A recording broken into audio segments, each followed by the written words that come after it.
जय श्री माता जी। हे देवी, हे आदिशक्ति माँ, आपके पास आपके श्री चरण पर विश्व के सारे संत आपके साथ ध्यान करने हेतु बैठी हुई है। कृपा करके आप पधारिए और सभी संतों को परम चैतन्य प्रदान कीजिए। हे देवी, आपके ऊपर हम पूर्ण रूप से समर्पित है। कृपा करके हमारे ऊपर दया कीजिए, कृपा कीजिए और हमारी प्रार्थना को स्वीकार कीजिए। माँ परम पूज्य श्री माता जी, आपके श्री चरण कमल पर कोटि कोटि नमन। कुंडली उठाकर बंधन लेंगे।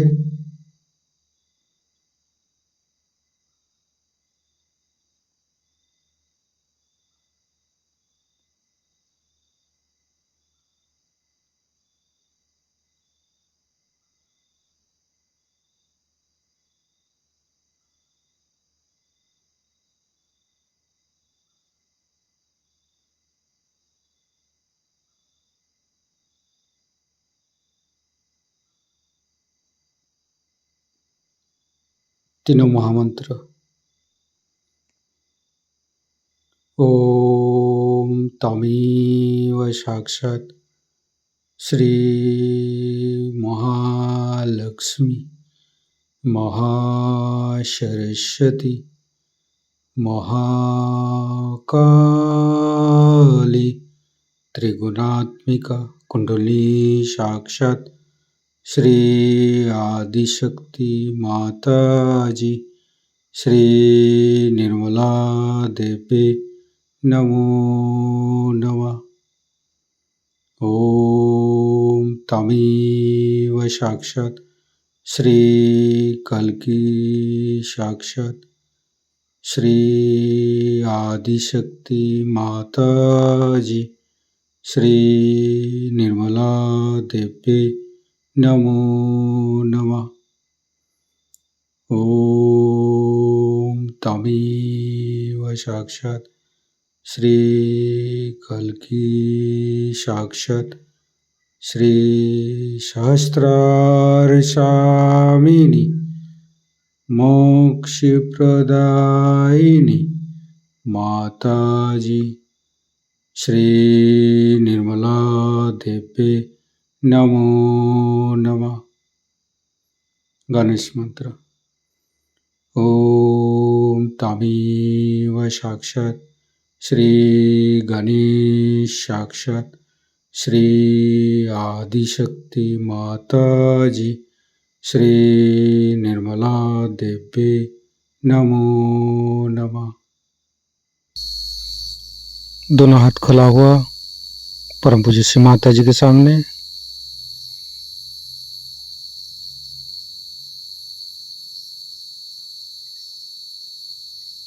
राइट हैंड हृदय पर। परम पूज्य श्री माता जी, कृपा करके आप हमारे हृदय पर आइए और हमारे हृदय को स्वच्छ कर दीजिए। सच हृदय कमलासन पर आपके श्री चरण को स्थापित कीजिए। माँ, आपकी श्री चरण की शीतलता हमारे हृदय पर प्रदान कीजिए। माँ, परम पूज्य श्री माता जी, हम अज्ञानी हैं। हमारी अज्ञानता के वश में यदि आपकी शान के खिलाफ कोई गलती हुआ हो, कृपा करके मुझे क्षमा कर दीजिए। माँ,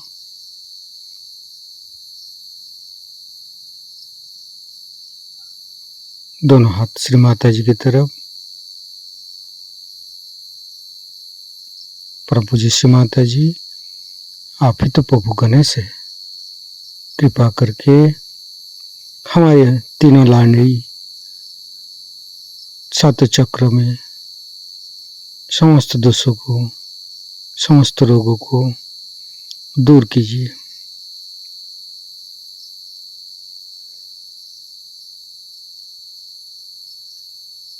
गणेश जी का मंत्र लेंगे। ओम तमेव साक्षात श्री गणेश साक्षात श्री आदि शक्ति माता जी श्री निर्मला देवी नमो नमः। संपूर्ण चित्त मध्य मूलाधार पर रखेंगे। गणेश गौरी माता के मंत्र लेंगे। ओम तमेव साक्षात श्री गणेश गौरी माता साक्षात श्री आदि शक्ति माता जी श्री निर्मला देवी नमो नमः।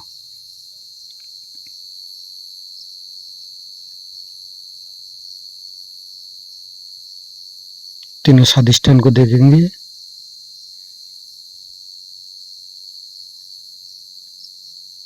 लेफ्ट स्वादिष्ठान,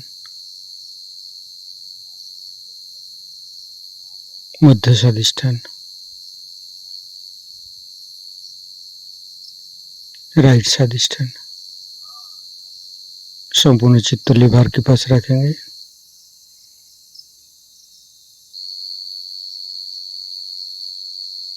परम पूज्य श्री माता जी, आपकी श्री चरण की शीतलता हमारे लिभार पर प्रदान कीजिए।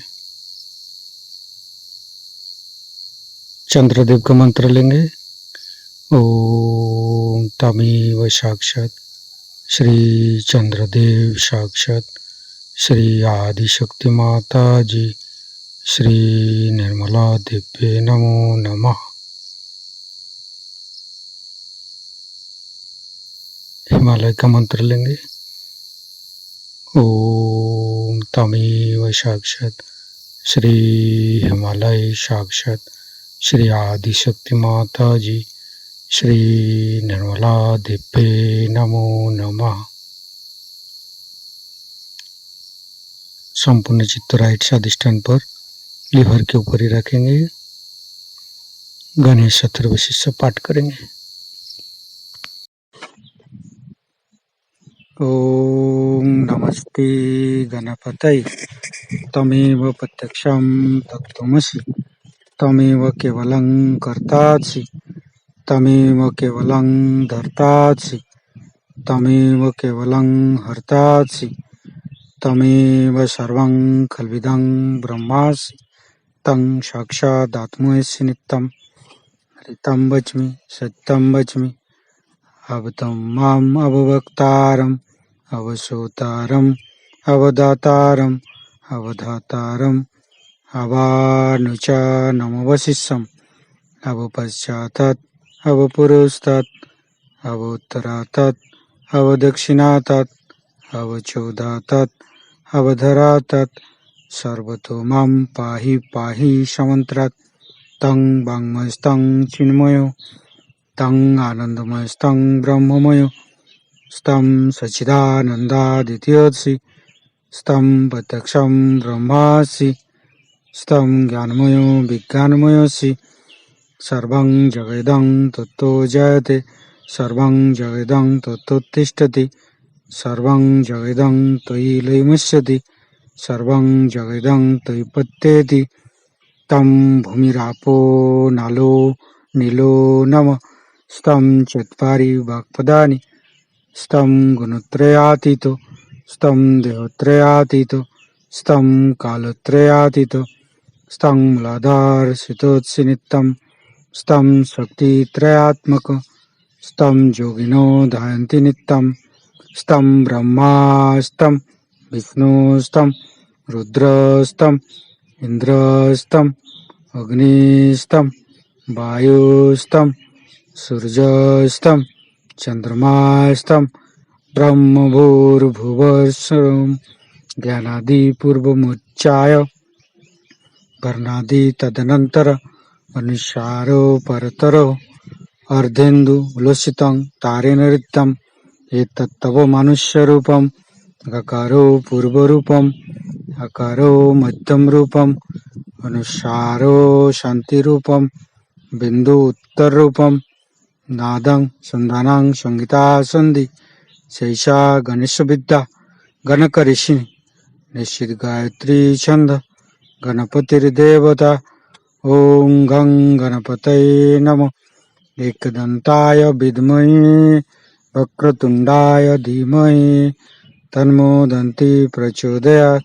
एकदन्तं चतुर्हस्तं पाशमंकुशधारिणं रदं च वरदं हस्ते बिभ्राणं मूषकध्वजं रक्तं लंबोदरं शूर्पकर्णकं रक्तवाससं रक्तगन्धानुलिप्ताङ्गं रक्तपुष्पे सुपूजितं भक्तानुकम्पिनं देवं जगत्तारणमच्युतम् आविर्भूतं च सृष्ट्यादौ प्रकृते पुरुषोत्तरम् एवं धारन्त्यो नित्यं स योगी योगिनो वर।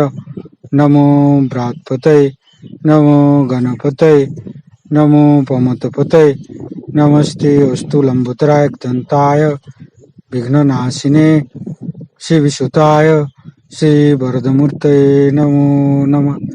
साक्षात् श्री आदिशक्ति माता जी श्री निर्मला देवी नमो नमः।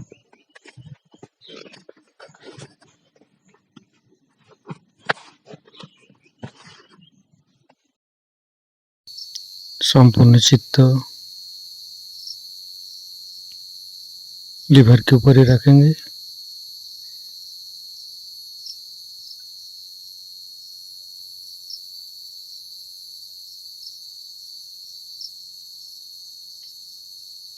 फिर तीनों नाभि एक एक चक्र को देखते रहेंगे।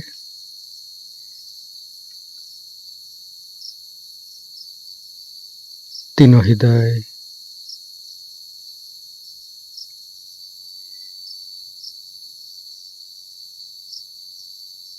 तीनों विशुद्धि फ्रंट आज्ञा बैक आज्ञा सहस्त्रार। परम पूज्य श्री माता जी हमारे सहस्त्रार पर आइए और निर्विचारिता सिद्धि प्रदान कीजिए। निर्विचारिता का मंत्र लेंगे। ओम तमेव साक्षात श्री निर्विचारिता साक्षात श्री आदिशक्ति माता जी श्री निर्मला देवी नमो नमः। संपूर्ण चित्त सहस्त्रार पर संपूर्ण ध्यान का स्थिति परम पूज्य श्री माता जी का अमृत बनी हम सहस्त्रार से ग्रहण करेंगे। कभी भी अपने घर में या बाहर में औरतों को सताया हो तो उनको बिल्कुल बदल जाना चाहिए और अपने को दोषी समझना चाहिए कि हमने एक अनाथ असहाय औरत को सताया। अपने पत्नी को भी जिसने सताया, अपनी बेटी को सताया, वो सभी बहुत बड़े दोषी हैं और मैं ये नहीं बता सकती कि उनका क्या हाल होगा, क्योंकि अब सत्य की शुरुआत हो रही और हर एक के लिए जरूरी है कि वो धर्म पथ पे रहे और धर्म में सबसे बड़ी चीज है प्रेम।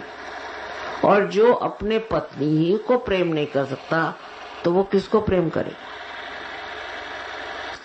अपनी बेटी से प्रेम नहीं कर सकता वो किसको प्रेम करे? उसका दोष यही है कि वो स्त्री है। अगर दुनिया में स्त्री नहीं होती तो आपकी माँ कहाँ से आती और आप कहाँ से आते? इसके प्रति बहुत तीव्र संवेदना आनी चाहिए। अच्छा, महाराष्ट्र में भी काफी बाल विधवा वगैरह का प्रकार था, इतना नहीं पर तो भी, पर वहां पर ऐसे ऐसे लोग हो गए, जैसे तिलक थे, गोखले थे, रानडे थे, इन्होंने सबने विधवाओं से विवाह किया और उन्होंने वहां पर बहुत चेतना लाई, रिफॉर्म्स किए। वहां पर पूना में जैसे है कि औरतों का एजुकेशन एकदम फ्री है, ग्रेजुएशन तक उनको एक पैसा नहीं देना। उससे भी ज्यादा यहाँ कार्य करने की जरूरत है, क्योंकि यहाँ उससे कहीं अधिक बुरी दशा है। यहाँ के लोगों में जागृति लाना और उनमें चेतना लाना बहुत जरूरी है। उसी की जगह अगर औरत जबरदस्त है तो उसका राज होता है। बहुत से औरतों ने सीख लिया है कि बेहतर है हम लोग जबरदस्त बन जाएं, इससे कोई फायदा नहीं। औरत का तो कार्य यही है कि सब चीज को आत्मसात करे, क्योंकि पृथ्वी जैसी उसकी अपनी शक्तियां, किंतु अपनी शक्तियां को जगा और उससे सृजन करें और अपने दम पर खड़े और स्वाभिमान से, किसी तरह की भी बातें करने से ये कार्य नहीं होना। इसको पूरी तरह से समझ लेना चाहिए कि ये महापाप है और ऐसे गलत काम करने नहीं चाहिए। तभी हमारे देश में परिवर्तन आ सकता है। सिर्फ सहयोग में आने से कोई फायदा नहीं। सब लोगों को सहयोगी हो या नहीं, आपके पड़ोस में अगर कोई किसी औरत को मार रहा है तो आपको जाकर उससे छुड़ाना चाहिए। कोई शराब पी करके और घर में दंगा मस्ती कर रहा है तो उसको ठिकाने लगाना चाहिए। ये आपका सामाजिक कर्तव्य है। और जब तक ऐसी जागृति आप लोगों में नहीं आएगी तब तक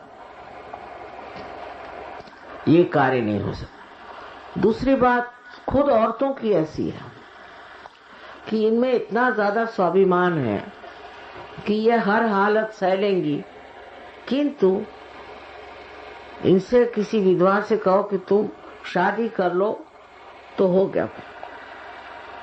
हमारे यहाँ एक सहयोगिनी थी, देखने में बहुत सुंदर थी और 3 बच्चे थे। बड़ा लड़का कोई 15-16 साल का होगा। अब वो कमाने के लिए कहीं भी जाए, कहीं भी काम करे, बस आदमी उसके पीछे पागल। अपनी बीवी के पीछे में नहीं, दूसरे की बीवी, वो विधवा है, चलो उसके पीछे। तो उनसे मैंने कहा कि बहुत गोल घुमा के मैंने कहा कि मेरे ख्याल से ये जो आपके प्रश्न हैं इसके लिए अच्छा आप शादी कर लीजिए।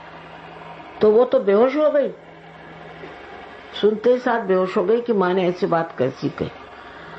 जब उन्हें होश आया तो उन्होंने कहा, माँ आपने कौन सा मुझ में ऐसा दोष पाया जो आपने इतनी कड़ी सजा सुनाई।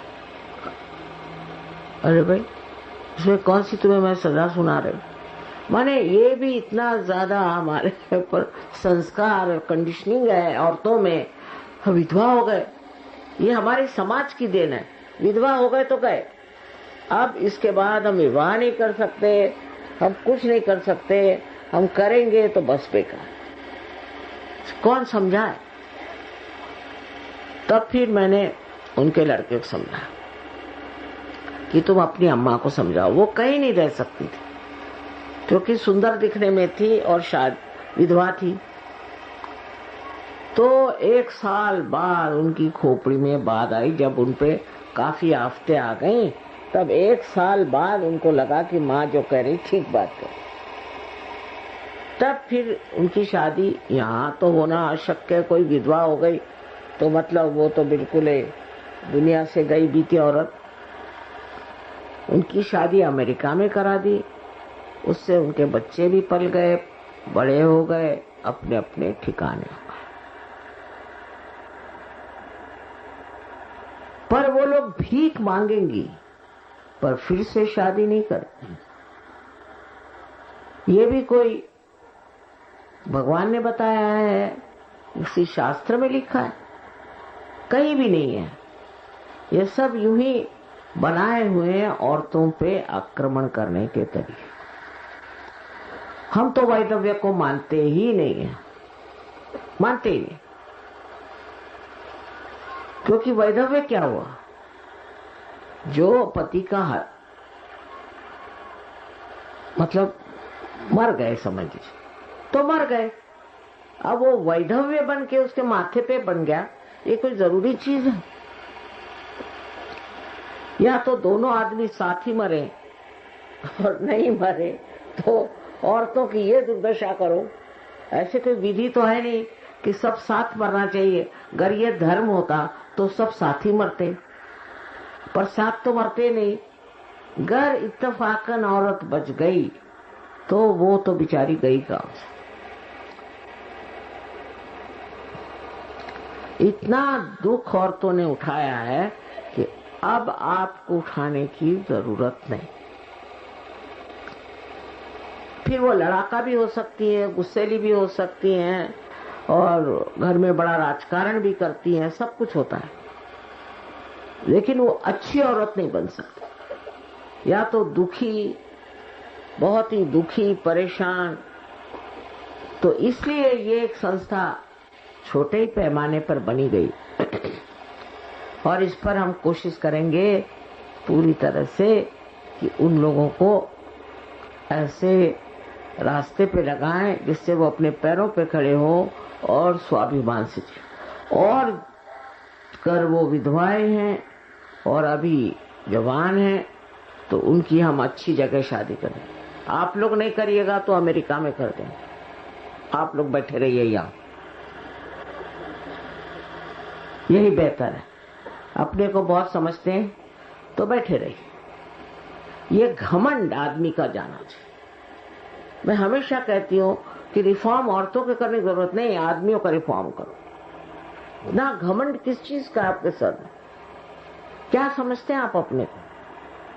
अभी कोई बता रहा था, आज कल बताने वाले हम, कि कोई अगर आईएएस में आ गया तो वो तो सबसे बड़ा दामाद है। मैंने कहा भाई आईएएस में है क्या?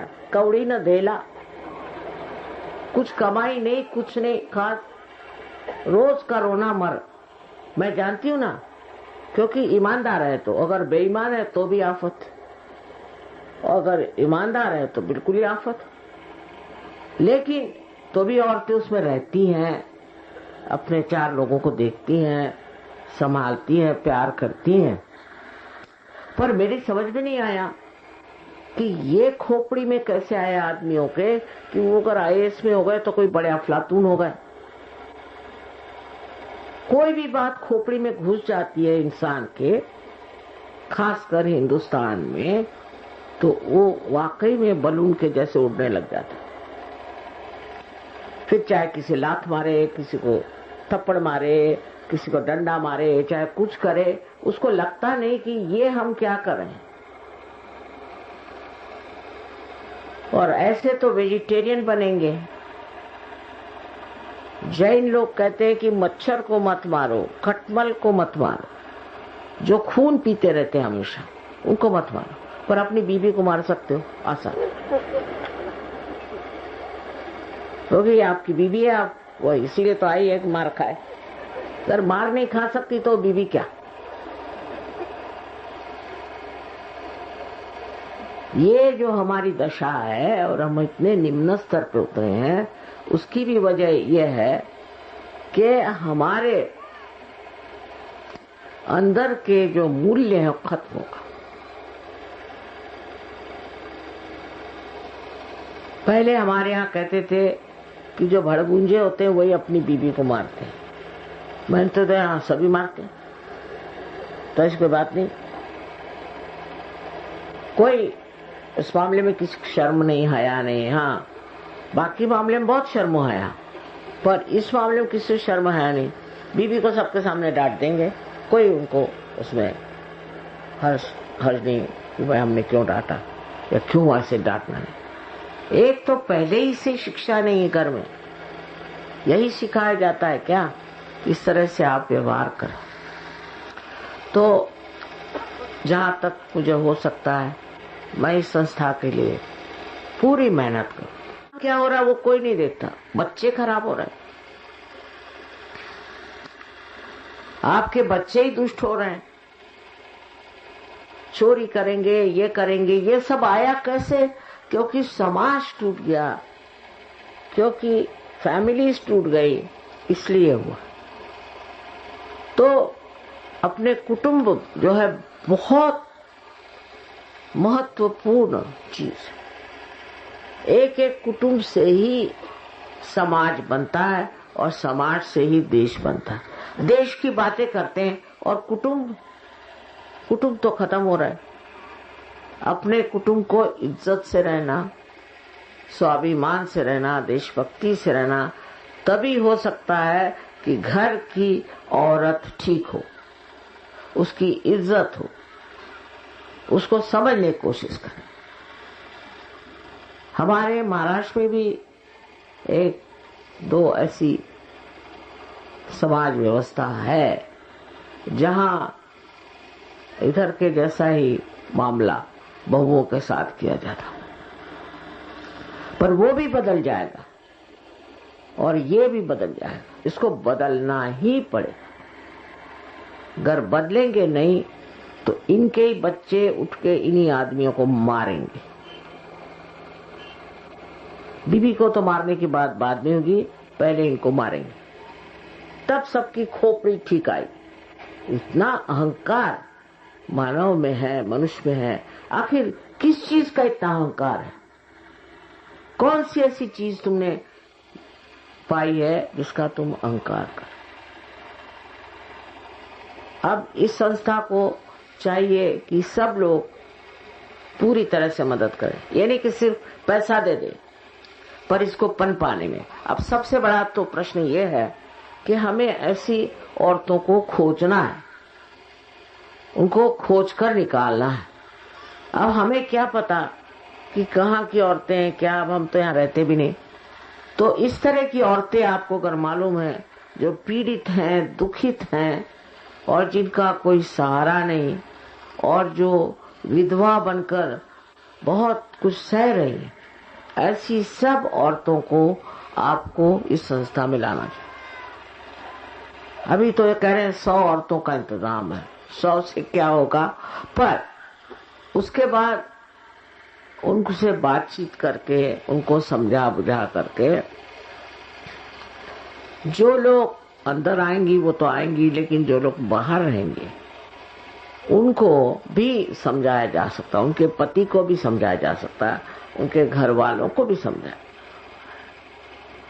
अपना ही देश ऐसा है जहां अब भी कुटुंब व्यवस्था चल रही है, बाकी कहीं नहीं। उसका उत्तरदायित्व औरतों को है, आदमियों को नहीं। ये भारतीय नारी की विशेषता है जिसने इस देश को रोक रखा है, ये तो कब के चले जाते। इसलिए अब आप समझ लीजिए कि अगर आपने अतिशयता करी तो यही औरतें जो हैं क्रांति कर देंगे आपके लिए। वो ठीक नहीं, वो प्रेम का हनन है, वो अच्छी बात नहीं। अच्छी बात यह है कि समझदारी रखें और अपने स्त्री की, अपने बेटियों की हिफाजत करें, उनको देखें, संभालें और उनको प्यार दें। उनको ये पता होना चाहिए कि आप उन्हें प्यार करते पूरी समय। उसमें कोई ऐसी बात नहीं कि वो आपके खोपड़ी पे बैठ जाए। एक आध होती है, लेकिन आदमी अगर कमजोर नहीं है तो औरत कभी उसे खोपड़ी पे नहीं बैठ सकती। पर वो इतनी दबी हुई भी नहीं रहना चाहिए कि जिससे बच्चे भी नहीं पनप रहे हैं, जिसमें कुछ फूल ही नहीं खिल सकते। बच्चे तो माँ को मानते ही नहीं, माँ के पैर भी इस तरह से छुएंगे जैसे कि पता नहीं कोई ईटा या पत्थर बीच में पड़ा हो, और बाप को फुर्सत नहीं, तो बच्चे तो बिगड़ ही जाएंगे। और उससे जो जो आज दशाएं हुई हैं, जो जो आप पढ़ते हैं, पेपरों में देखते हैं, इसका कारण ही यह है कि हमारी कुटुंब व्यवस्था ठीक नहीं है। वो बहुत जरूरी है कि उसको आप ठीक रखें। यही हमारे समाज का ताना बाना है।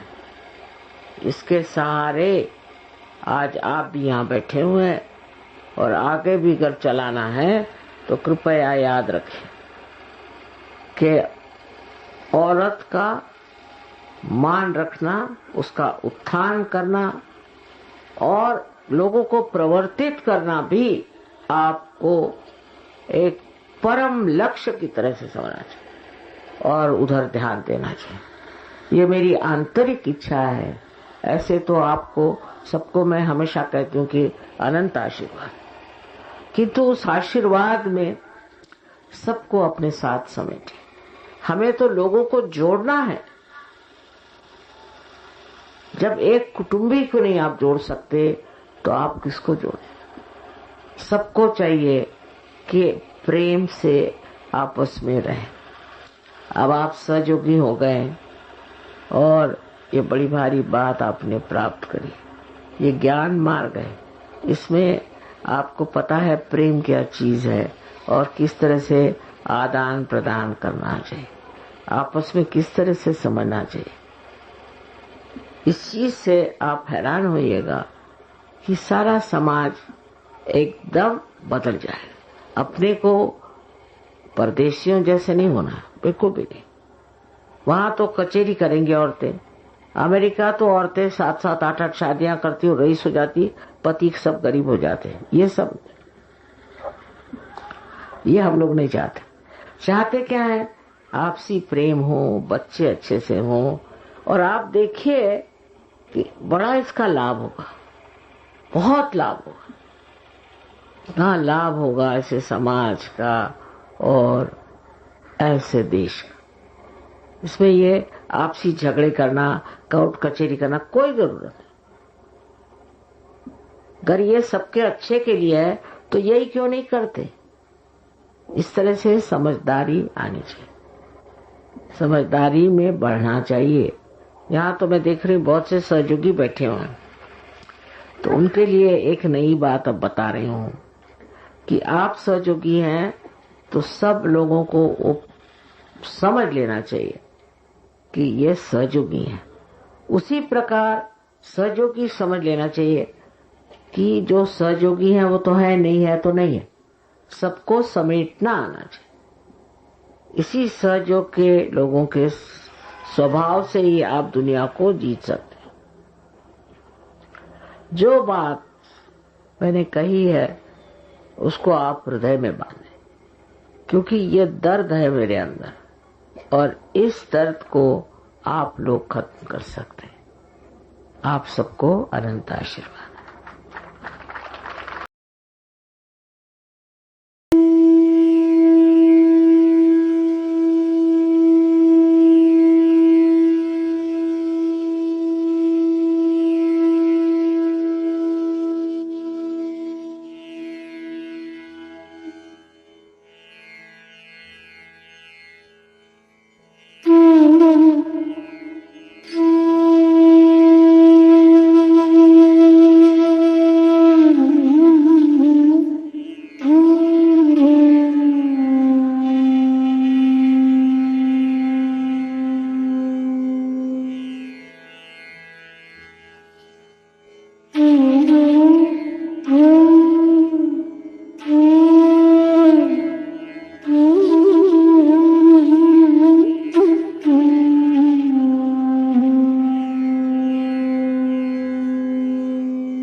राग यमन।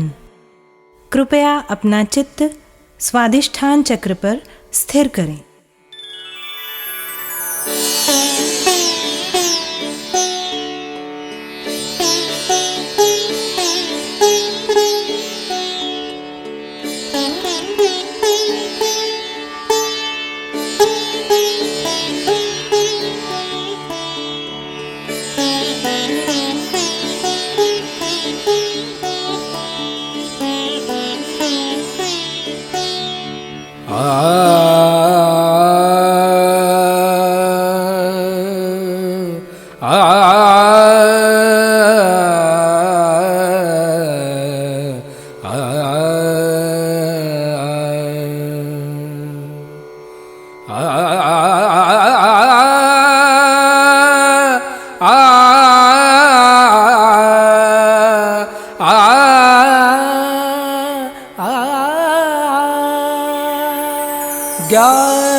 ज्ञानदायिनी श्री माता जी, ज्ञानदायिनी श्री माता जी, ज्ञानदायिनी श्री माता जी।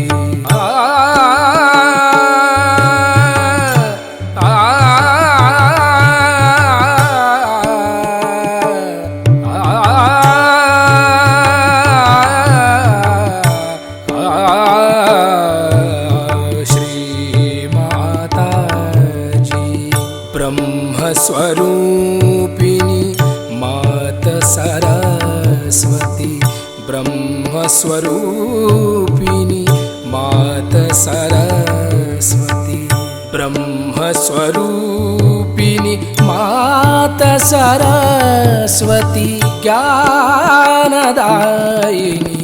श्री माता जी। पम गम पद पम गम पम गरे सा निरे ग रे गम म गम पम गरे सा निरे ग रे गम पम गम पद पम गम पम गरे सा।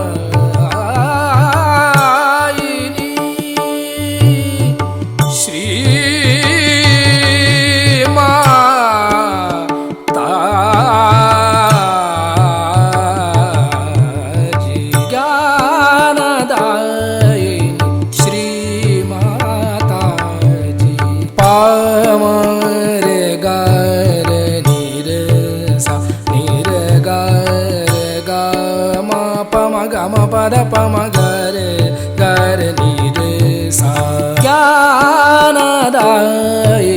श्री माता जी।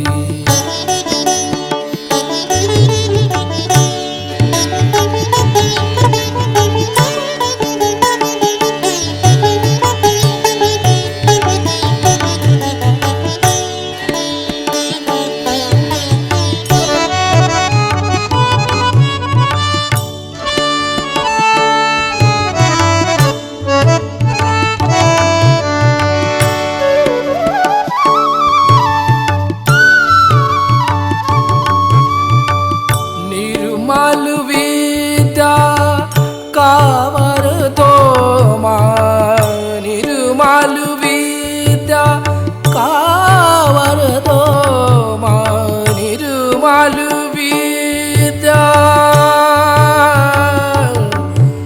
आ, आ,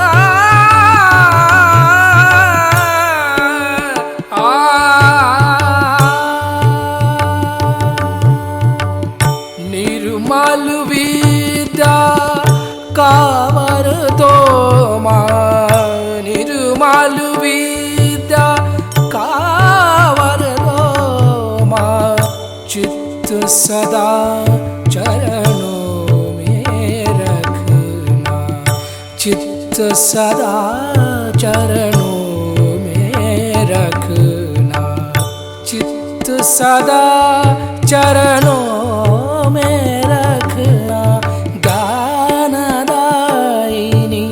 श्री माता जी, ज्ञानदायिनी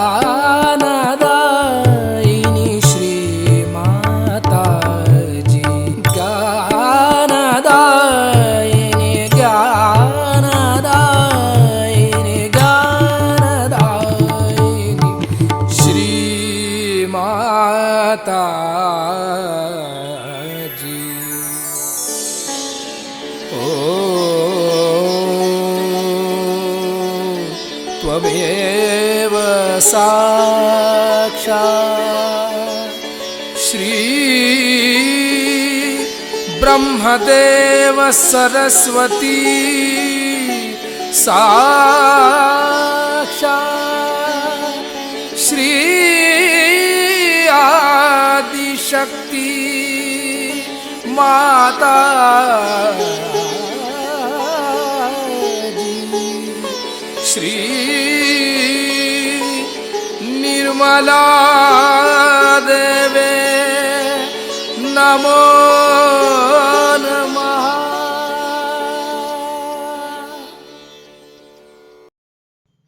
इसी ध्यान का स्थिति, निर्विचारिता स्थिति, परम चैतन्य अनुभव करते हुए परम पूज्य श्री माता जी, आज का ध्यान आपने करा के हम सभी को जो परम चैतन्य अनुभव कराया, इसके लिए मैं आपको कोटि कोटि नमः। कुंडली उठा के बंधन लेंगे।